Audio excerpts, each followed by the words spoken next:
श्री शिव महापुराण द्वितीय रुद्र संहिता दूसरा अध्याय। शिव जी की काम विजय। श्री सूत जी बोले, हे विप्रो, एक समय श्री नारद जी तप करने की इच्छा से हिमालय पर्वत की एक अत्यंत सुंदर गुफा में गए, जहाँ देव नदी गंगा जी बड़े वेग से बह रही थी। वहाँ रहकर मुनि श्रेष्ठ नारद जी ने बहुत काल तक तप किया और जिसमें उन्होंने मौन होकर अहम ब्रह्म को समाधिस्थ होकर ब्रह्म साक्षात्कार करने वाले विधान को प्राप्त किया। उनके उस तप से इंद्र कंपित हो गए और विघ्न उपस्थित करने के लिए काम का स्मरण किया। महिष का पुत्र काम इंद्र के सामने आया। स्वार्थ से कुटिल बुद्धि इंद्र ने कहा, हे महावीर, मेरे बड़े मित्र काम, तुम तो सर्वदा ही मेरे हित करने वाले हो। इस समय मेरी सहायता करो। तुम्हारे ही बल से तो मैं कितनों के तप बल का गर्व नष्ट कर राज्य करता हूँ। हिमालय पर्वत की गुफा में नारद मुनि तप कर रहे हैं। वे मन में शिव जी को धारण किए अचल समाधिस्थ हैं।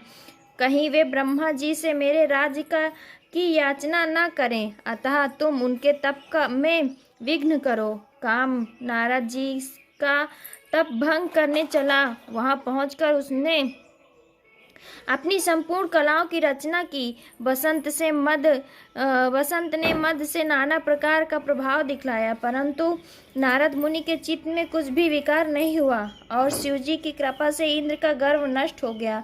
कारण कि इसी स्थान पर पूर्व काल में शिवजी ने तप कर काम को जलाकर भस्म कर रति को वरदान दिया था और यह कह दिया था कि यहाँ पर काम का कुछ भी प्रभाव न होगा। तब अपनी गति को व्यर्थ हुआ देखकर कामदेव नारद जी से इंद्र के पास स्वर्ग में चला गया। इंद्र विस्मित हो नारद जी की प्रशंसा करने लगे। शिव जी की कृपा से नारद जी फिर कुछ काल तक वहां तप करते रहे। पश्चात काम को जीतकर नारद जी गर्वित हो गए और शिव जी की माया से मोहित अज्ञानियों के समान उस वृतांत को कहने के लिए कैलाश पर्वत पर शिव जी के पास पहुँचे। नारद जी ने रुद्र को प्रणाम कर अभिमान से अपना सब वृतांत कह सुनाया और अपने को महात्मा और प्रभु समझा। इस पर रुद्र जी ने कहा, हे तात नारद, तुम धन्य हो, परंतु ये बात जो तुमने मुझसे कही है इसको हरि भगवान के आगे मत कहना और उनके पूछने पर भी तुम इस वृतांत को गोप्य ही रखना और किसी भी प्रकार की भी प्रकाशित ना करना। ऐसे तुम मेरे अत्यंत प्रिय विष्णु भक्त मेरे अनुगत होते हैं, इसी कारण मैं तुम्हें इतना समझाता हूँ। किंतु शिव जी की माया से मोहित नारद जी ने इस बात को हितकर नहीं समझा और होनहार की प्रबलता से जिसकी कर्म गति को विद्वान भी नहीं समझ सकते और शंकर भगवान की उस इच्छा का मनुष्य निवारण नहीं कर सकता, वे भी न कर सके और वे मुनि श्रेष्ठ ब्रह्मलोक को चले गए। वहां जाकर ब्रह्मा जी को नमस्कार कर उन्होंने अपने तपोबल से काम जय को कहा।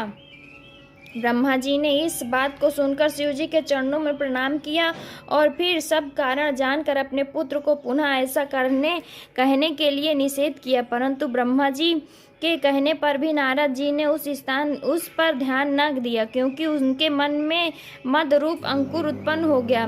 लोक में शिव जी की जैसी इच्छा होती है वैसे ही होता है, क्योंकि उनके अधीन ये सब जगत है और उनकी ही आज्ञा से सब स्थित है। नष्ट बुद्धि वाले मंदांकर मन वाले नारद जी अपने वृतांत कहने के लिए शीघ्र ही विष्णु लोक में विष्णु जी के पास जा पहुँचे। उनके आगमन का कारण जानते हुए भी श्री विष्णु जी ने आदर से उठकर आगे जाकर इनका सत्कार किया और अपने आसन पर बैठाकर शिव जी के चरण कमल का स्मरण करते हुए नारद जी से पूछा कि हे तात, इस समय तुम कहाँ से आ रहे हो और यहाँ कैसे आए हो? हे मुनिवर, तुम धन्य हो, तुम्हारे आगमन से मैं पवित्र हो गया। विष्णु भगवान के इन वाक्यों को सुनकर गर्वित नारद मद सहित अपना सब वृतांत कह गए। भगवान विष्णु नारद जी के मद पूर्वक और सहेतुक वचन सुनकर सब कारण जान मन ही मन शिव जी की स्तुति करने लगे और नम्रता से मस्तक झुकाकर नारद जी से बोले, हे मुनि श्रेष्ठ, आप धन्य है। हे मुने, काम मोहादिक तो उनको सताते हैं जिनके हृदय में तीनों देवताओं की भक्ति नहीं, परंतु आप तो नैष्ठिक ब्रह्मचारी और सर्वदा ज्ञान वैराग्य वाले हैं, फिर आपको काम विकार कैसे हो सकता है? आप तो जन्म से ही विकार रहित और सुंदर बुद्धि वाले हैं। मुनिश्रेष्ठ नारद ने भगवान को के इन वचनों को सुनकर हृदय में उन्हें नमस्कार किया और हंसकर भगवान से बोले, हे स्वामिन, ये सब आपकी कृपा है। ऐसा कहकर प्रणाम करके इच्छा अनुसार स्थान को चले गए। इति श्री शिव महापुराण द्वितीय रुद्र संहिता का दूसरा अध्याय समाप्त। भक्तजनों, हर हर महादेव, हर हर महादेव।